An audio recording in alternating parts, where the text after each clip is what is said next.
Next gen நேயர்கள் அனைவருக்கும் வணக்கம்.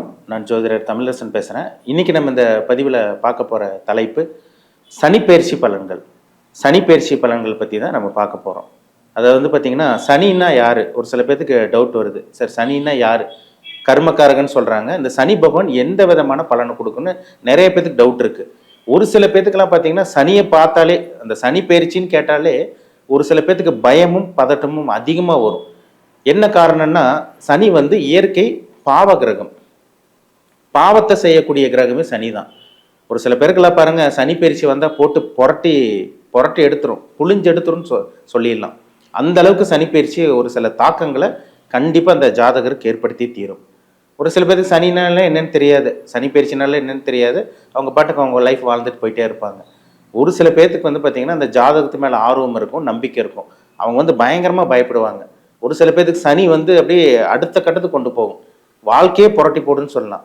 அதாவது சனியை போல் கெடுப்பாரும் இல்லை, சனியை போல் கொடுப்பாரும் இல்லை. சனி கெடுக்க ஆரம்பிச்சிட்டாருன்னா அவர் மாதிரி கெடுக்கிறதுக்கு ஒரு ஆளே கிடையாதுங்க. அப்பேற்பட்ட கிரகம் தான் சனி பகவான். ஏன்னா சூரியனிலிருந்து தொலைவில், அதாவது சூரியனிலிருந்து லாங்கா, அதாவது சூரியனிலிருந்து ரொம்ப தூரம் தொலைவில் இருக்கக்கூடிய கிரகமே பார்த்தீங்கன்னா சனி பகவான் தான். ஒளி கிடைக்காத கிரகம், இருள் கிரகம். சனினால இருட்டு, அது மேக்சிமம் எல்லாத்துக்கும் தெரிஞ்சிருக்கும். சூரியனா வெளிச்சம், சனிங்கிறது இருட்டு. அதனால தான் சூரியனுக்கும் சனிக்கும் ஆகாமல் போகுது. சூரியனா தந்தை, சனினா சூரியனோட பையன் தான் சனின்னு சொல்லப்பட்டிருக்கு. அப்போ பார்த்தீங்கன்னா சனி ஒரு ஜாதகருக்கு நல்லது பண்ணணும்னா சனி ஜாதகத்தில் நல்ல அமைப்பில் இருக்கணும். இப்போ குருவோடையோ சுக்கிரனோடையோ சனி சேர்ந்தாருன்னா அவர் நல்லவர். ராகுடையோ செவ்வாயோடையோ சூரியனோட சனி சேர்ந்துட்டு அவர் கடுமையான கொடுமையான பலன்கள் ஜாதகர் கொடுப்பாருங்கிறதுல சந்தேகமே கிடையாது.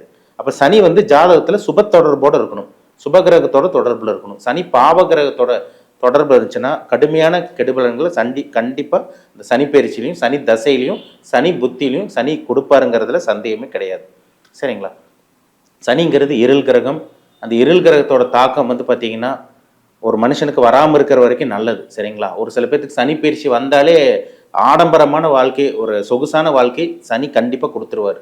ஒரு சில பேர்த்துக்கு சனி 8ஆம் இடத்துலையோ அல்லது 7.5 சனி 12ஆம் இடத்துலையோ ஜென்ம ராசிலையோ இந்த கால இப்போ 2ஆம் ராசிக்கு 2ஆம் இடத்துலையோ வரும்போதெல்லாம் பார்த்தீங்கன்னா பெரிய பிரச்சனைகள் கஷ்டங்கள் இதெல்லாம் கொடுக்க தான் செய்யுது. அதுக்கு கர்மாதாங்க காரணம். சரிங்களா? இதெல்லாம் கர்மக்காரகன் சனி. பொதுவாகவே சனி யாரு? கர்மக்காரகன் சனி. சஞ்சீத கர்மம், பிராப்த கர்மம், கிரியமான கர்மம், ஆகாய கர்மம் சொல்லுவாங்க. அந்த கர்மாவை செயல்படுத்தக்கூடிய கிரகம் சனி பகவான் தான். அப்போ சனியோட தாக்கம் ஒரு மனுஷனுக்கு வந்துச்சுனாலே அந்த பதட்டமும் பயமும் வர்றதை தவிர்க்க முடியாது. அந்த அளவுக்கு பிரச்சனையை சனி கொடுத்துருவார். சரிங்களா? நம்ம 12 ராசிக்காரங்களுக்கும் இந்த வரக்கூடிய சனி பகவானோட பயிற்சி எப்படி இருக்குன்னு நம்ம பார்ப்போம். சனி எப்போ பயிற்சி ஆவார்னு பார்த்தீங்கன்னா வர்ற மார்ச் மாதம், இந்த 2025ஆம் ஆண்டு மார்ச் மாதம் 29ஆம் தேதி, அதுவும் உங்களுக்கு சனிக்கிழமையே தான் வரும். இரவு 9:44 அதாவது இரவு 9:44 மணிக்கு பார்த்தீங்கன்னா சனி பகவான் கும்பராசியில் செஞ்சிருச்சிருக்கு. சனி பகவான் மீன ராசிக்கு பயிற்சி ஆயிடுவார். அது கும்பம்ங்கிறது பார்த்தீங்கன்னா காலபுருஷ தத்துவப்படி 11ஆம் வீடு கும்பம். இப்போ காலபுருஷ தத்துவப்படி 12ஆம் வீடு மீனத்துக்கு சனி பயிற்சியாக போகிறார். அதாவது இந்த மார்ச் மாதம் 29ஆம் தேதி சனி பகவான் பயிற்சியாக போகிறாரு. என்னென்ன மாற்றங்களை கொடுக்க போகிறாரு, சனி நல்லது பண்ண போகிறாரா அல்லது கெட்டது பண்ண போகிறாரா, இது எல்லாமே நம்ம தெளிவாக பார்த்துடலாம். சரிங்களா? அதனால் சனி பயிற்சி வந்துருச்சு, நான் வாழ்க்கையை முடிஞ்சுது அப்படின்னு நினைக்க வேண்டாம். ஒவ்வொருத்தருக்கும் ஒவ்வொரு விதமாக பலன் கொடுக்கும். சரிங்களா? சனி நல்லதும் பண்ணுவார், சனி கெட்டதும் பண்ணுவார். அதுதாங்க சனியை போல் கொடுப்பாரும் இல்லை, சனியை போல் கெடுப்பாரும் இல்லைன்னு சொல்லப்பட்டிருக்கு. சனி கொடுக்க ஆரம்பிச்சிட்டாருன்னா கொடுத்துட்டு போயிட்டே இருப்பாருங்க. சனி கொடுத்தால் எவர் தடுப்பார்? யாருனாலையும் தடுக்க முடியாதுங்க. அந்த அளவுக்கு சனி கொடுப்பார். ஆனால் கெடுக்கணும்னு நினச்சிட்டாருன்னா அவர் மாதிரி கெடுக்கிறதுக்கு ஒரு கிரகமே கிடையாது. ஏன்னா சனி நவகிரகங்களையே முதன்மையான பாவகிரகம், நம்பர் 1 பாவகிரகம் பார்த்தீங்கன்னா சனி தான். அதுக்கப்புறம் தான் மற்ற கிரகமெல்லாம் வரும், செவ்வாய் மற்ற கிரகமெல்லாம் அப்படி உங்களுக்கு வரும். சரிங்களா? அதனால இந்த சனி பயிற்சி 12 ராசிக்காரங்களுக்கும் நல்லது பண்ண போதா கெட்டது பண்ண போதா எல்லாமே இந்த பதிவில் நம்ம டீட்டெயிலாக தெளிவாக பார்த்துருவோம். இன்றைக்கி நம்ம இந்த பதிவில் பார்க்க போகிற ராசி மீன ராசி. காலபுருஷ தத்துவப்படி 12ஆம் ராசியான மீனராசி நேயர்களுக்கு வர இருக்கின்ற சனி பயிற்சி எப்படி இருக்குன்னு பார்க்கலாம். மீனராசினியர்கள் வந்து பாருங்க ரொம்ப நல்லவங்க, அதில் சந்தேகமே கிடையாது. என்ன காரணம்னா ராசிநாதன் குருவோட ராசியில் பிறந்தவங்க ரொம்ப நல்லவங்களா இருப்பீங்க. அடுத்தவங்களுக்கு உதவி செய்வீங்க. நல்ல குணம், நல்ல மனம் படைச்சவங்களா இருப்பீங்க. ஈவிரக்கம் உங்களுக்கு அதிகமாக இருக்கும். அன்பு பாசத்துக்கு கட்டுப்பட்டவங்களா இருப்பீங்க. இறக்க குணம் ஜாஸ்திங்க உங்களுக்கு. இறக்க குணம் ரொம்ப ஜாஸ்தியாக இருக்கும் உங்களுக்கு. முடியாதவங்களுக்கு, இல்லாதவங்களுக்கு கூட உதவி செய்கிற ராசி மீனராசி. ஆனால் புத்திசாலி, மீனராசிக்காரங்க புத்திசாலி. ஒரு பிரச்சனை வந்துச்சுன்னா அதில் ஈஸியாக அதுலேருந்து வெளியே வந்துடுவாங்க. கழுவுற மீனில் நழுவுற மீன் சொல்லுவாங்க. ஏன்னா உங்கள் ராசி சின்னம் இரட்டை மீன். ஒரு பிரச்சனையிலேருந்து எப்படி வரணும்னு உங்களுக்கு நல்லாவே தெரியும். ஒரு பிரச்சனை எப்படி எதிர்கொள்ளணும்னு உங்களுக்கு நல்லாவே தெரியும். அதே மாதிரி வந்து பார்த்தீங்கன்னா ஆன்மீக சிந்தனை, ஆன்மீக வழிபாடு, தெய்வ வழிபாடு இதெல்லாமே உங்களுக்கு நல்லாவே இருக்கும். தெய்வ அதாவது பார்த்தீங்கன்னா ஆன்மீகவாதின்னு சொல்லிடலாம், சரிங்களா? அதாவது ஃப்ளெக்சிபிளாக இருப்பீங்க. யார்ட்டையும் வந்து பார்த்தீங்கன்னா எல்லா மனிதர் கூட வளைஞ்சு நெளிஞ்சு போகக்கூடியவர்கள் தான் மீனராசினியர்கள். நல்ல குணம், நல்ல ஒரு அருமையான ஒரு ராசி மீனராசி. இப்போ உங்கள் ராசிக்கு வந்து பாருங்கள் சனி பயிற்சி வரப்போகுது. அதாவது உங்கள் ஜென்ம ராசிக்கு 12ஆம் இடத்துல சனி இருக்கார். ஏகப்பட்ட விரயம். ஏற்கனவே மீனராசி பற்றி சொல்லவே வேண்டாம். 2023 கிட்டத்தட்ட 2.5 வருஷமாகவே செலவு மேலே செலவு தான் சார். 2021 22 இருந்து எங்கள் வாழ்க்கை முடிஞ்சிருச்சு. அதுக்கப்புறம் எங்கள் வாழ்க்கையே வந்து பார்த்திங்கன்னா விரயமாக போயிட்டுருக்கு. பண கஷ்டம் அதிகமாக இருக்குது. இந்த உலகத்தில் எப்படி நாங்கள் வாழ்கிறதே தெரியல. அவங்களால சமாளிக்கவே முடியல. வேலை இழந்துட்டோம், தொழில் இழந்துட்டோம், வாகன விபத்து ஏற்பட்டுச்சு, உடம்பு சரியில்லாமல் போச்சு. இந்த மாதிரி நிறைய மீனராசினிகள் சொல்லிட்டு இருந்தீங்க. என்ன காரணம்னா விரயசனிங்க. விரயசனி என்ன பண்ணியிருப்பாரு? மீனராசிக்காரங்களுக்கு என்ன நடந்திருக்கும்? கையில் பணம் எல்லாமே அப்படியே கரைஞ்சு போயிருக்கும். செலவுமே தான் அதிகமாக போயிருக்கும். உங்களுக்கு சேஃப்டி பண்ண முடிஞ்சிருக்காது, சேர்த்து வைக்க முடிஞ்சிருக்காது. ஒரு சில பேருக்கு ஆக்சிடென்ட் ஆச்சு, மருத்துவ செலவு வந்தது, நிறைய செலவு பண்ணீங்க. இந்த மாதிரி விஷயங்கள்லாம் உங்கள் வாழ்க்கையில் நடந்துட்டு இருந்தது. ஆனால் இப்போ உங்கள் ராசிக்கு ஜென்மத்தில் சனி வரப்போறார். நீங்கள் போன 2.5 வருஷத்தில் இருந்ததை விட நீங்கள் இந்த காலகட்டங்களில் தாங்க உங்களுக்கு நீங்கள் ரொம்ப கவனமாக இருக்கணும், எச்சரிக்கையாக இருக்கணும்.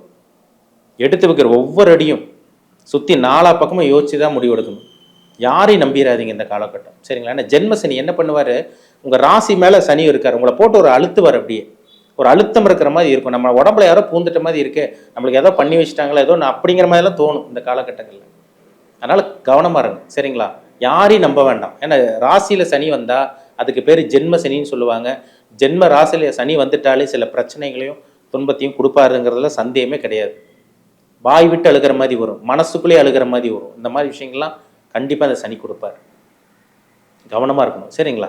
ஏன்னா உங்கள் ராசிக்கு வந்து சனி வந்து 11ஆம் அதிபதி மற்றும் 12ஆம் அதிபதி உங்கள் ராசியில் இருக்கிறதுனால சொந்த தொழில் பண்ணிகிட்டு இருக்கவங்க ரொம்ப கவனமாக இருக்கணும். அளவுக்கு அதிகமாக முதலீடு போடவே கூடாது. புதுசாக சொந்த தொழில் ஆரம்பிக்கவே கூடாது. ஏன்னா உங்களுக்கு 7.5 சனியில் ஜென்ம சனி போயிட்டுருக்கு. நீங்கள் ஃபஸ்ட்டு ரவுண்டாக, செகண்ட் ரவுண்டாக, தேர்ட் ரவுண்டான்னு பார்த்துக்குங்க. மங்கு சனி, பொங்கு சனி, அந்திம சனி, அதாவது அந்த சனிப்பயிற்சி அந்த அமைப்பில் சொல்லுவாங்க. ஏன்னா 30 வருஷத்துக்கு ஒரு தடவை தான் சனிப்பயிற்சி நடக்கும். அதாவது 7.5 சனி வரும். சனியை போல் கொடுப்பாரும் இல்லை, சனியை போல் கெடுப்பாரும் இல்லைன்னு சொல்லுவாங்க. சனி கொடுத்துட்டே இருப்பார், சனி கெடுத்துட்டே இருப்பார். அது அந்த காலகட்டம். இப்போ நேரம் நல்லா இருந்துச்சுன்னா நேரம் நல்லபடியாக போகும். நேரம் நல்லா இல்லைன்னா கெட்டதாக தான் நடக்கும். இப்போ உங்கள் ராசிக்கு சனி இருக்கார். அப்போது பிஸ்னஸ் விஷயத்தில் கவனமாக இருக்கணும்.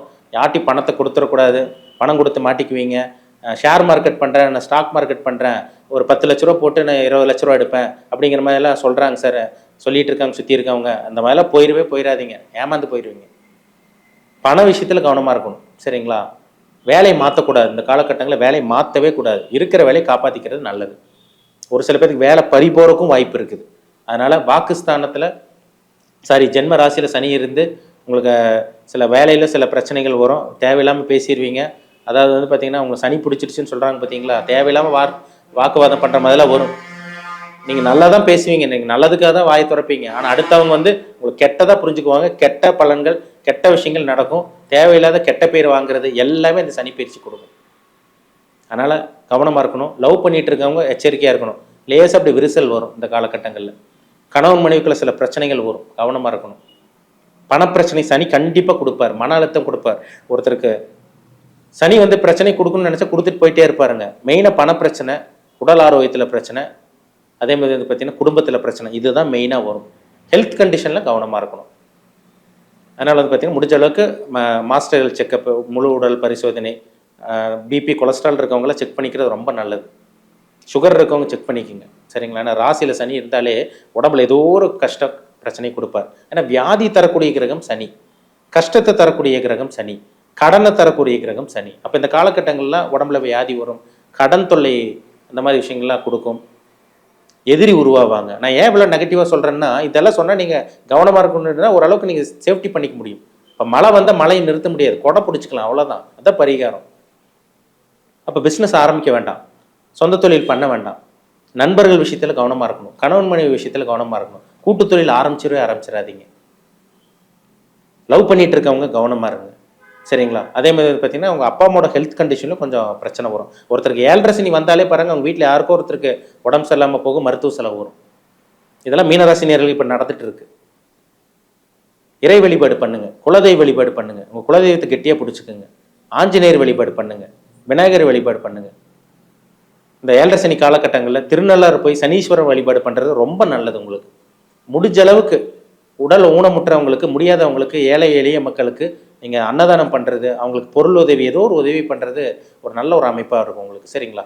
இந்த ஜென்மசனி காலகட்டங்களில் ஆஞ்சநேயர் வழிபாடு, விநாயகர் வழிபாடெல்லாம் பண்ணுறது ஒரு நல்ல ஒரு அமைப்பாக இருக்கும். முடிஞ்ச அளவுக்கு அன்னதானம் பண்ணுங்கள். இருக்கிறதுல சிறந்த தானம் அன்னதானம் தான். அன்னதானத்தோட வேறு பெரிய தானம் எதுவுமே கிடையாது, சரிங்களா? இல்லாதவங்களுக்கு கொடுத்து உதவி பண்ணுறது ஒரு நல்ல ஒரு அமைப்பு. அது சனி பகவான் பிடிச்ச ஒரு அமைப்பு, சரிங்களா?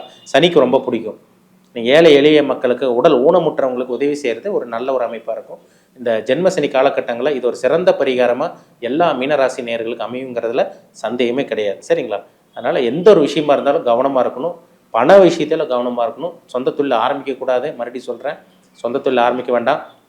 ஏற்கனவே என்ன சொந்த தொழில் பண்ணிகிட்டு இருக்கேங்க சார், நான் என்ன பண்ணுறேன்னு கேட்டுட்டு இருக்கவங்க அளவாக முதலீடு போடுங்க. பெரிய அளவுக்கு முதலீடு வேண்டாம். கூட்டு தொழில் பண்ணக்கூடாது. மற்றபடி நீங்கள் திருமணம், புத்திர பாக்கியம் இதெல்லாமே இந்த ஜென்ம சனியில் உங்களுக்கு கிடச்சிரும். அதிலெல்லாம் சந்தேகமே கிடையாது, சரிங்களா? அதனால் திருமணம், புத்திர பாக்கியத்துக்கெல்லாம் உங்களுக்கு பிரச்சனை கிடையாது. வேலையை மாற்றக்கூடாது, தொழில் மாற்றக்கூடாது, தொழில் ஆரம்பிக்கக்கூடாது. அதில் மட்டும் கொஞ்சம் கேர்ஃபுல்லாக கவனமாக இருந்தீங்கனாலே இந்த ஜென்மசனி உங்களுக்கு பெரிய தாக்கங்கள், கெட்ட தாக்கங்கள் உங்களுக்கு பண்ணாமல் இருக்குங்கிறதுல சந்தேகமே கிடையாது. நான் சொன்ன இறை வழிபாடு மட்டும் ரெகுலராக ஃபாலோ பண்ணிக்கிங்க. அது உங்களுக்கு ஒரு நல்ல ஒரு மாற்றத்தை கண்டிப்பாக கொடுக்கும். மீண்டும் அடுத்த பதிவில் சந்திக்கும் வரை உங்களிடமிருந்து விடைபெறுவது உங்கள் சோதரர் தமிழரசன். இந்த சேனல் பிடிச்சிருந்தா உங்கள் நண்பருக்கு, உறவினருக்கும் ஷேர் பண்ணுங்கள், லைக் பண்ணுங்கள், சப்ஸ்கிரைப் பண்ணுங்கள், பெல் பட்டனை கிளிக் பண்ணிக்கோங்க. ஆளுங்கிற ஆப்ஷன் இருக்கும், அதையும் செலக்ட் பண்ணிக்கோங்க. அப்போ தான் நாங்கள் போடுற பதிவுகள் எல்லாமே உங்களை வந்து சேரும். நன்றி, வணக்கம்.